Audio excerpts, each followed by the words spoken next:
A very good morning for those that are just joining us here on Morning at NTV. You find us in the Kickstarter segment or leg of the breakfast show, where we are discussing the fracas within Parliament. There are some who watch matters from the outside and all they see is a circus parade. Now, the absurdity is that many times the top honchos appear to be the lead conductors, and that is where things are a little bit problematic. Should Parliament not be what it's supposed to be, our center for excellence in national discourse? When matters are reduced to personal fights between members of Parliament, then there is a need for examination of exactly what is. Joining us on Morning at NTV for this discussion is Jackson Onyango. He is the parliamentary reporter for Nation Media Group and NTV in particular. Earlier, I had introduced Agatha Atwaire, a journalist, and also many of the leading commentators on aspects that are socio-political. Let me begin with Jackson Onyango to bring us up to speed with the latest scuffle, fracas, drama in Parliament. Yes, thank you very much, Chris. Many things have happened in Parliament, and you wonder where to start from. But of course, the latest that we know of is the chairperson of COSASE. That is, if you talk of Honorable Ssenyonyi, whereby, of course, you have a situation where his report on Uganda Airlines that everybody was waiting for to see the direction Parliament would take, finally is not going to be deliberated on, because it is among those Auditor General's reports that were adopted at once without the committee going through those other reports, only Uganda Airlines. Of course, he managed to table that of UNRA, and the Parliament deliberated on it. But Uganda Airlines, on all the other 100 reports, those ones have been taken, and only the Auditor General's recommendations will be taken care of. But if you look at, of course, we have the Namuganza issue. Right from December, this is what has been going on, whereby she was sent to an ad hoc committee to inquire into what Parliament says is a question of indiscipline and misbehavior. So we expect actually on Monday that Parliament will have a special session where this issue, they will deliberate on it and possibly finalize on it. Of course, the likelihood is that maybe the recommendation of the Rules and Privileges Committee, which indicated that she should be censured, will be upheld. Because one, she did not appear. And maybe Agatha here will guide us when a case is had ex parte without you who is accused appearing. I think definitely it means somehow there is no word to defend yourself, yet the one for the accusers stands. That's what I would think. So there is a high likelihood that the recommendation of the ad hoc committee will be that, you know, she has a case to answer, and therefore it is right for Parliament to take that direction. The other matter that is also still pending, and soon maybe the committee will resume hearing, that is of Zake. You know, she was sent to the Rules and Privileges Committee also, which is chaired by Honorable Abdu Katuntu. So anytime that matter will be coming up. Of course, it is also another issue where Zake was trying to raise a concern to do with the alleged abductions of the National Unity Platform supporters. And they said that, you know, she went against the decorum of the House, and therefore she had to be referred to that committee. So we're having very many issues of indiscipline. Of course, other Ugandans were thinking that possibly even Ssenyonyi will be referred there after she appeared to be challenging the authority of Parliament. Okay. What do you make of that, Agatha?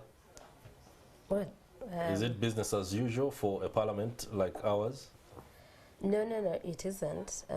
There's some of the few things that Jackson alluded to. One of Namuganza not appearing. I think she sent her lawyer. So if your representative is there, you have. But also she was given a chance to be heard, and she didn't take it. So that means she's excluded from the decisions of the committee. And we wait to see, probably maybe they'll find that there's no grounds for censure. We hope for that, because when you look at the grounds, they are flimsy.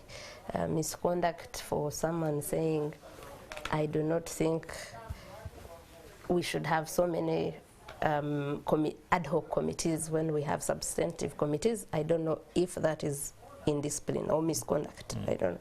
And also you talk about Joel Ssenyonyi also, did you say defying the authority of Parliament? Perceived by some Ugandans. Yes, because so if you in have what way? Because the Speaker came to Parliament on the floor and attacked his competence, integrity, as is he not supposed to respond? Is a response taken as defying or maybe demeaning Parliament? But you never know how that goes. I don't know if for Joel it will be being sent to yeah, the, you know why this was being why sent this to the Rules Committee or being censured also why as it came up committee is chair. because you see, like you have said, if Namuganza was saying why are you establishing all these committees when There is a ad new hoc one, I've committees? seen it in the so papers. the people are like, okay, wait a moment, if Joel is also taking the same direction of like now trying to so it means Yeah. Is a way of keeping the house in order. Do you think so? Silencing is a better word, because I think that's gagging MPs. For an MP to say, why are we having all these many ad hoc committees when Parliament has substantive committees, or these committees are actually being instituted to witch hunt some people, and you call that something to be censured over. I would think it's gagging them and saying whatever I say stands, no one should question, or no one should, because take for example Honorable Zake's case. Honorable Zake rose up and said, I want to raise an issue about abducted members of NUP. The Deputy Speaker, I think, was the one in chair that day, and he said, you will raise it at another time. At another time. Why? So Zake refused and said, but why? This is the most appropriate. Yeah, this is a matter of national importance. And you say that that's also indiscipline, and you are sending them to the committee. I don't know, the way that this 11th Parliament and its leadership is handling business is quite peculiar. Well, can we give them a benefit of doubt, because you get to see, especially at the helm of leadership, you do have two newbies in those positions. They're new to the job, and so it's going to take them a while to actually understand how the job is supposed to be conducted, the order of business, and then amalgamate themselves. This has nothing to do with being new. Being new would mean someone doesn't know what to do. First way, but this has everything to do with abuse of authority. That someone, because they have authority, they are a speaker or deputy speaker, they think they can use that authority to protect themselves from being criticized or questioned or challenged. Yeah, it has nothing to do with being new, because being new would mean that someone is there and has failed at the process. Yeah, at how the procedure should go like. But someone to over pick personal fights and make them national fights, and Parliament is deliberating now on this indiscipline, and every indiscipline touches on her. It can't be about being new. I think it's abuse of authority that all of us should, and all of us should look at it that way. When you look at the issue with Honorable Ssenyonyi, for example, I would like to know what her basis, what determinants did she use to say that He's a lazy boy. He's a lazy boy. Yeah, that COSASE and its chair. And you know, in reference to that, meanwhile, it's not so much that she's referring to COSASE, but to the person of COSASE, or to the person. All my life covering Parliament, or even following it, there's no committee that has ever finished the entities of the Auditor General, scrutinizing all of them. Because if anything, the truth that has been unearthed by all this also is that Joel's tenure has performed better than her tenure when she was the chairperson. Not just that. When I did the show about Parliament on Civic Space TV in October, I think, we actually looked into accountability committees, and at that time, Ssenyonyi's committee had done better than the other three. There are four. So there was at that time no report from Park local government. There was at that time no report from Park Central. There was at that time no report from government assurances. Joel had already done 3, I think, and was on the 4th or 5th. Now all of a sudden, Honorable Mapenduzi, who is her close friend, who she shielded recently from being removed from a committee, because I think you remember that the new leadership wanted him removed, and she's the one who said he cannot be removed, becomes the one who has about 40 reports. But also you need to understand what the report of the Auditor General looks like. Because the Auditor General takes just one single report in Parliament. There's one about the central government, where you pick entities, which Park Central now looks at. Then there's one about local governments. Now, ordinarily, all committees, these committees should, so like Mapenduzi's committee should look at local government and have one report about local government. But if you make every sub-county a report, of course you're going to have so many reports. So you cannot use these reports to determine who has worked harder than the other. I don't think so. In the last Parliament, the backlog of those committees has always been there, always. In the last Parliament, Honorable Nandala Mafari, who chaired PAC, moved the motion to have them all adopted as they are because they had failed to handle them. When I covered Parliament in the 9th Parliament, when I actually sat at Parliament, there are some people that their tenure would end without you ever seeing a report. Yeah? And like Honorable Ssenyonyi was saying, even her, she has ever chaired a committee. How many reports did she do? I have heard many people say it's untenable. I hosted Honorable Alisa Raso, who chaired PAC in the 9th Parliament that time. It's untenable for you to expect that a committee is going to handle 200 entities in 6 months, because that's what... Because just to chip in, like if I can add, you see, yesterday, officially the Auditor General handed over reports for the last financial year, 2021-22. And if you look at these reports, there are over 1,000 of them. Now, you have a committee, let's say, like for this case, Joel Ssenyonyi's committee, where he had 107 reports. I mean, even if you are to scrutinize them, possibly if you just want to look at them and, you know, pass through and say this. However, let's say even if you gave them that every month they are looking at one report, basically you are talking about 12 reports, and at the very maximum maybe you would give them, let's say, double it to about 40 that they can look at in a whole financial year. That you have given them the highest, which means you're going to still have the backlog, the remaining reports of over 60 from one committee. No, but the Auditor General's report, it's not all entities that need to be queried. There are qualified opinion, there's unqualified opinion, there's what someone will determine and say, here, the money that was lost was immense. So they need not to do all of them, because they cannot. What Parliament should do, if they want all these audits reviewed by committees, should form other committees. Other is to have one committee to do 200 entities and expect that in 6 months. These are committees, by the way, they sit Tuesday, Wednesday and Thursday for just 3 hours, because there's plenary, because there are other things to do. So a mere 3 hours. I know that one of the MPs, the former MPs... It's not like they are telling to eat all the time. There's recess in there that takes There's also going to their constituencies. There's an MP like from this Gulu. Period, it has been a busy period where they are processing the budget. So the former MP of Gulu municipality, Leandro Komakech, had raised that issue. Can we have other committees dealing with this if Parliament has to look into if you want effectiveness? So for you, I want you guys to question, and I'm not saying we shouldn't hold our MPs and chairpersons of these committees to account, to perform.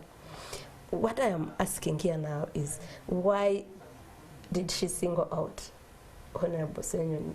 What have other committees done? Leave alone even accountability committees. Look at the performance of all committees and ask yourself, is there a problem that she has with Honorable Ssenyonyi that she wants to settle that way?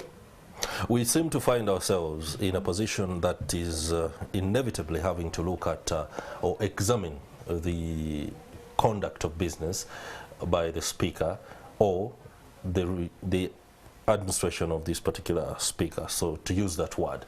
And when we make comparisons, we find ourselves in a position where we are, how would another speaker deal with this. Rebecca Kadaga, the late Jacob Olanya. I just want you to bring us up to speed with what could be the scenario in case of such fracas coming in if Kadaga was in charge. I'm not saying Kadaga is the ultimate standard for conduct of speakership business, but would we find ourselves at a point where... I think what you're asking is, have other speakers dealt with this issue the same way, or would they deal with them the same reportage on that.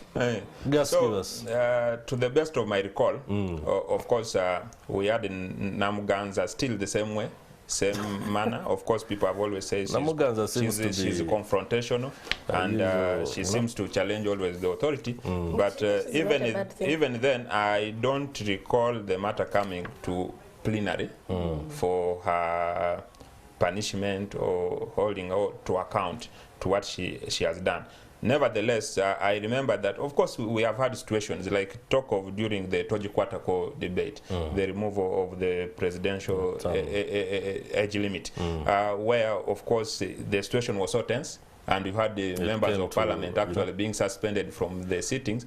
But still, somebody will tell you, if you look at the issue that was at hand then and comparing it with what we are dealing with now, possibly there are two different scenarios. So maybe somebody would argue that this, maybe, I don't want to say that she would handle it differently, but I think we can we can discern from that, the aspects, the two issues that the two speakers are confronted with.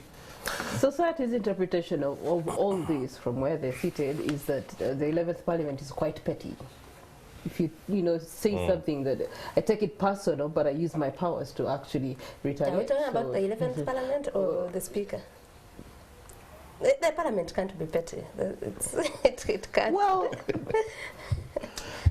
of course, the general view. Give us a little bit more perspective to that. It's not just really the Speaker, but even some some parliamentarians in there that are choosing the authority to actually go personal on the people that they're not reasoning the same with or in agreement with, or they have issues with. Could it be a case of a group of people who are not aware of the magnitude of the role that they play? The tendency to be simplistic in discourse of national duty. The tendency to assume that we can take it on matters that are personal, but fail to summon the same passion on discussing national issues in order to come out with something constructive that is good for the long-term transformation of a country. Agatha? There's a reason for that. I don't think they don't know, like they are completely clueless about what their job is supposed to be. But there's a reason for that. And like I said, leadership is key. That's why the Right Honourable Speaker is talking about Joel Ssenyonyi as the leader of a committee. So let's turn the guns to her as the leader of this parliament. Okay. In that pettiness that she speaks of, a parliament as an institution cannot be petty. The people in it are. So the Speaker, and I will answer that question with the example of the Namuganza, but also Zake. We forget that Zake was the first to be censured. Also, for apparently insulting the Speaker. I don't know if that was an insult, that someone came and mocked my my predicament, and me, I was not supposed to respond. So in all these censures of Zake and Namuganza, there's heavy mobilization, I can tell you. There's even paying money to people to sign. There's intimidation, there's threats, there's saying, you are not going to, you know, and the Speaker has, the tools of patronage at a Speaker of Parliament's disposal are huge. There's the travels, there's all that. So you have now MPs who fear, maybe even those that she has not come to intimidate or what, but want to please her, because they know of course, also they see, also have to protect but their also seat, they see so what they has can return happened, if they're what not has found. happened to others. All right. Yeah, so I think at the end of the day, it's not about them not knowing what they're supposed to do. It's some being Ugandans as we are cowards, others wanting positions and benefits and whatever. All right, Agatha and Jackson Onyango, time is not our best ally, as the great Shakasali tends to allude to many times. Allow me ask the final questions to you. Jackson Onyango, bring us up to speed with how attaining information in Parliament as a reporter is it easy or not? And then Agatha, quickly tell us what the adoption of omnibus bills could lead us into, the tendency to not be able to scrutinize well and then bundle up a lot of bills and then do that at once. And thieves running away with it. I think getting information, I will answer it two ways. Yeah. As a journalist, it has never been simple, neither has it been difficult. One, it depends on the sources you have. For example, if it is said that Joel's report leaked, the question is who leaked it? Okay. What was the reason for leaking it? So which means whenever there is something important, that information will always come out. People are always aggrieved, whether in Parliament or outside Parliament. Whether in State House, I mean, the President has always talked of his letters where he's seated in a meeting with 3 people leaking. How does it leak? It means one person is simply not happy with what is going on. And therefore, information will always come out. Actually, as we speak here, the report of the ad hoc committee that was set up to investigate Namuganza might come out. And what I'm asking myself is whether, if it comes out, that report will also not be debated and the Namuganza issue also collapses at that. Because we have said that, you know, if a report leaks, we cannot debate it as Parliament. So I think, but of course, in such an environment where you know, if you're in a house or in a homestead, if your father shouts at you, next time you'll be hesitant somehow on your moves, whatever action you want to. So, but we are journalists. Yeah. We are there to serve. We shall never be at agreement because they're doing their jobs. We are also doing our duty of getting the information. Whichever way we get it does not matter. All right, quickly, Agatha, does this whole scenario lead us to where we find ourselves dealing with backlog of reports and the tendency to adopt omnibus bills? The scenario, we have already talked about it. If you have a Parliament that is paying more attention to who has abused me, who has said I am not dressed well, when will they actually have time to scrutinize the things they're supposed to? And it goes to the root of their cardinal role, oversight. Oversight. I don't know if you're talking about adopting omnibus bills or these reports of the Auditor General, but either way, oversight. The Auditor General's reports are tabled there for a reason, as per Article 163 of the Constitution. The bills, there's the implications for overpassing a law that you have not deliberated on, that you have not consulted Ugandans on. Yeah. There are going to be implications, there are going to be bad laws. But I don't know if time allows and I talk about information. It won't allow. Getting information in Parliament. Quickly. First of all, people meet me from Parliament and fear to even talk to me because they don't want to be said to be the ones giving me information. And Jackson talks about everyone doing our job.